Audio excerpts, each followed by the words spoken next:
Good morning, everyone. This is Anne Mary Thomas, Research Scholar at the Department of English, Mercy College, Palakkad. Here, we explore the MLA Handbook 9th edition, one of the most widely used style guides in academic writing, especially in the humanities and language studies. When you write your assignment or a research article or a dissertation, MLA style helps you present your ideas clearly, ethically, and professionally. The session will give you an overview of MLA style, what it stands for, how it organizes your paper, and why it matters. We'll also talk about inclusive language, plagiarism, and formatting. What is MLA? MLA stands for Modern Language Association. It is a rule book for English and humanities research papers. The association has been publishing its style guides since 1985. The MLA Style Guide is meant for researchers in arts and humanities. Other disciplines have different style guides like APA. We have 9 editions in total. Ninth edition was published in the year 2021 and the previous edition, that is 8th edition, was in 2016. Before we dive into the details of MLA formatting, let's pause and think. Why do we need a citation style like MLA? And what if we don't cite properly? There are a few reasons for using MLA style sheet. First one is it gives credit to authors. MLA ensures that the original authors of ideas, words or images get proper credit. For example, if you are working on Shakespeare's Tempest, you will definitely read the critic's take on Shakespeare. We need to acknowledge their intellectual contribution. It's a way of saying, I value your work and I built on it responsibly. This is one of the core ethics of scholarship. Second reason is it ensures academic integrity. Citation protects us from plagiarism, whether intentional or unintentional. MLA gives us a clear system to trace ideas back to their sources. It shows honesty in our research and respect for others' intellectual property. Third one, it provides consistency. When all students and researchers use the same format, readers know exactly where to find the author's name, title, and publication details. It makes research papers easier to follow and assess. Fourth one, it builds credibility. Using MLA style properly shows professionalism. That builds trust in your writing and strengthens your argument. Next point is, it helps readers locate sources. A good citation gives enough information for your readers to find the same source and explore it further. In other words, MLA keeps the research conversation open and helps future researchers to locate the sources. And the last reason is we join a scholarly conversation. Citing properly places your voice within the larger academic community. When we use MLA, we are joining an ongoing conversation, showing how our ideas connect, respond to, or challenge others' work. So, MLA is not just a set of formatting rules. It's a framework for academic honesty, clarity, and connection. Let's keep these purposes in mind as we move into how MLA style actually structures a paper. Before we get into citations and references, it's important to understand how an MLA paper should look. These general formatting rules might seem simple, but they make your paper clean, readable, and professional. They ensure your work follows an internationally accepted academic standard.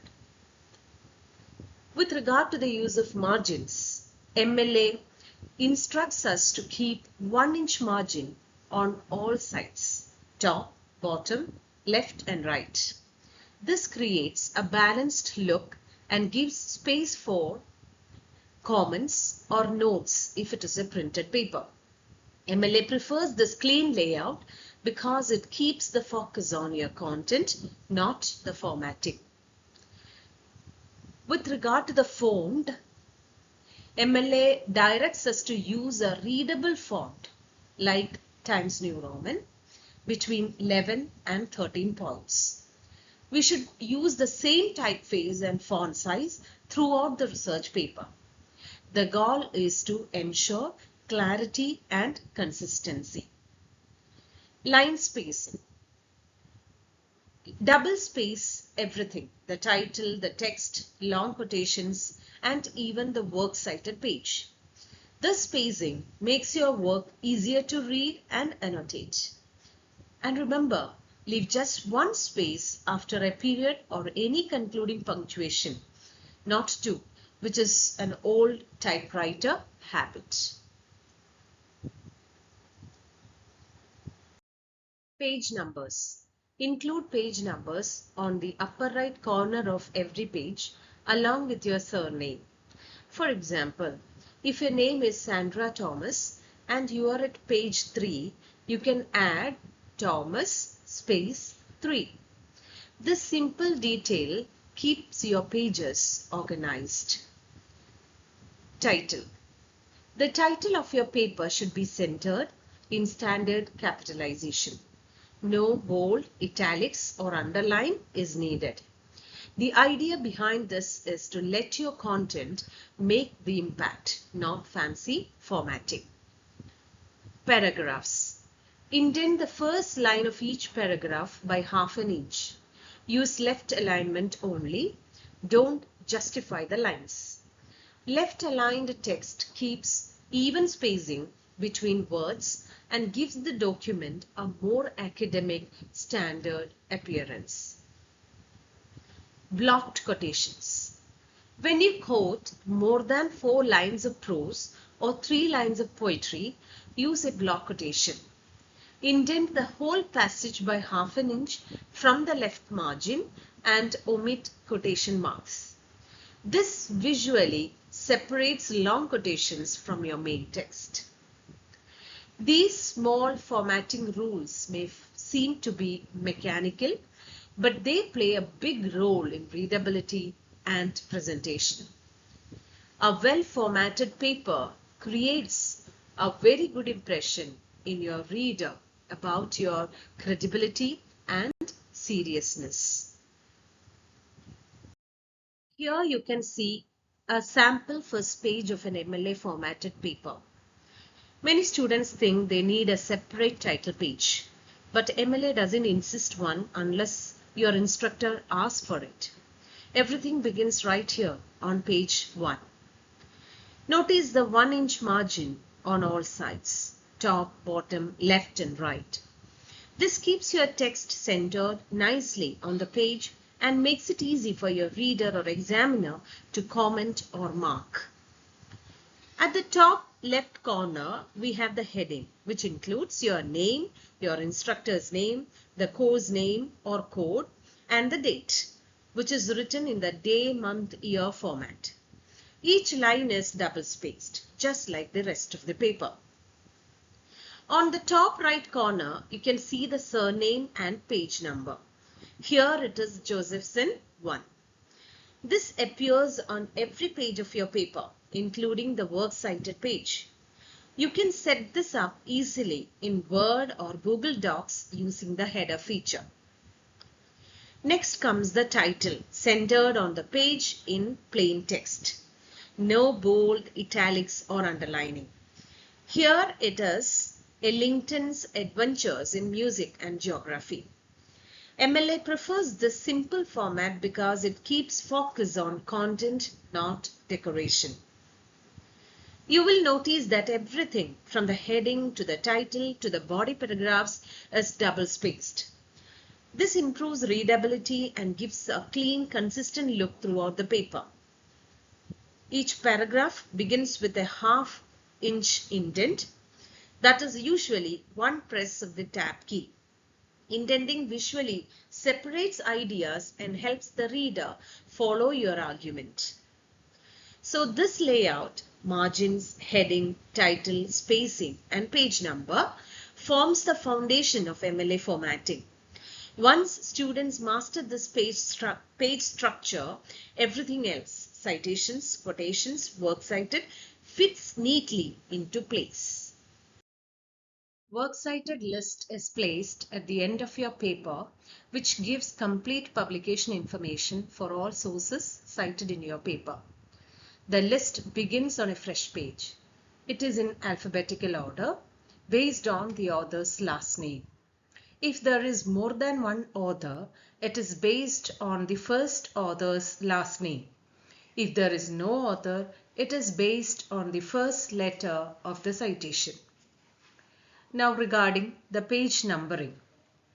Notice that the works cited page continues the numbering from your main text. Don't start over at 1. This shows that the works cited page is part of the same document. Title. The title works cited is centered at the top of the page 1 inch from the top margin.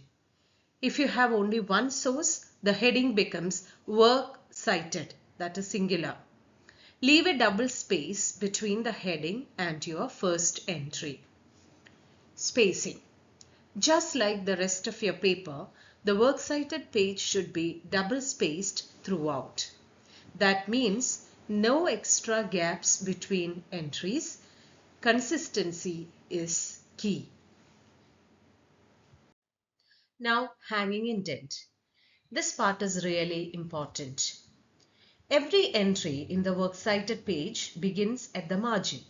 But if it continues on to a second or third line, those lines must be indented by half an inch. That is called a hanging indent.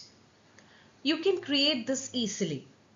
First, you select your 3-line or 4-line entry and then go to Home tab. Click on Paragraph dialog box. There you will see a line spacing options. Then click on the drop down button. Press Special. Click OK for hanging. There you are. You get your entry as hanging indent. This feature actually helps readers quickly see where each new source begins. Now, organization. Entries should be listed alphabetically by the author's last name. If a source doesn't have an author, alphabetize it by the first significant word in the title. Skip words like a, an, or the. Last name first. When listing authors, always write the last name first, followed by a comma and then the first name. This uniform structure helps readers find sources easily. So the works cited page isn't just a list. It is your academic fingerprint. It shows that you've done the research carefully and are giving proper credit. Every correctly formatted entry strengthens your paper's credibility. This is how a works cited page should actually look. This is the first page of the reference section in an MLA paper. You can see that both left and right margins are 1 inch, the same as the rest of the paper. Each entry starts flush with the left margin. That means no extra indentation at the beginning of the first line. The title works cited is centered 1 inch from the top of the page. It is in plain text, no bold, underline or italics. Notice the page number at the top right corner, Josephson 15. This is a continuation to the previous page. The entire works cited page is double spaced, both within and between entries. You can also see that the first line of each citation starts at the margin and any additional lines are indented by half an inch. All entries are arranged alphabetically by the author's last name. So this page shows exactly what MLA expects in terms of format, spacing, alignment, margins, title, and order. MLA directs us to use inclusive language in our academic writing. Now, what do you mean by inclusive language? Inclusive language is choosing words that respect all individuals. Our language should be free from bias. When you avoid gendered, racial, cultural, or ability-related bias, our writing becomes fair, accurate, and respectful. It also means being mindful of how our words reflect systems of power. Many traditional expressions were shaped by patriarchal, colonial, or racial hierarchies, often normalizing one group's experience as the standard. By using inclusive alternatives, we actively challenge these inherited bias and open up space for diverse voices and perspectives. How will I ensure inclusive language in my writing? You can use an updated dictionary to check for offensive terms. We all know that words change meaning over time. What was once neutral and accepted may now be considered offensive or outdated. Writers should consult updated dictionaries or style guides to ensure the terms they use are current and respectful. For example, instead of using Eskimo, you can use indigenous Arctic people. This habit shows cultural awareness and linguistic responsibility. Second point is to avoid negatively judging others' experiences. Writers must describe experiences factually and empathetically, not as problems or deficits. For example, instead of saying suffers from depression, you can use lives with depression. This shows respect for the individual's experience rather than defining them by their condition.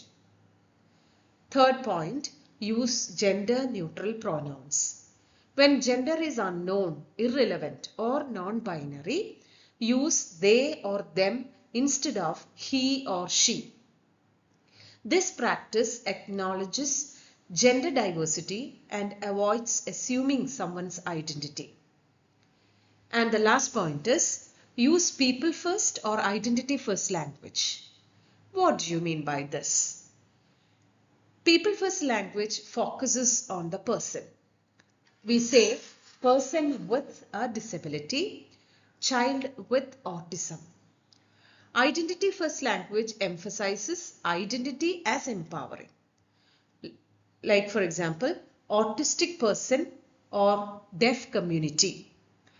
MLA considers both approaches as valid. So writers should follow the preferred preference of the individual or group they are describing.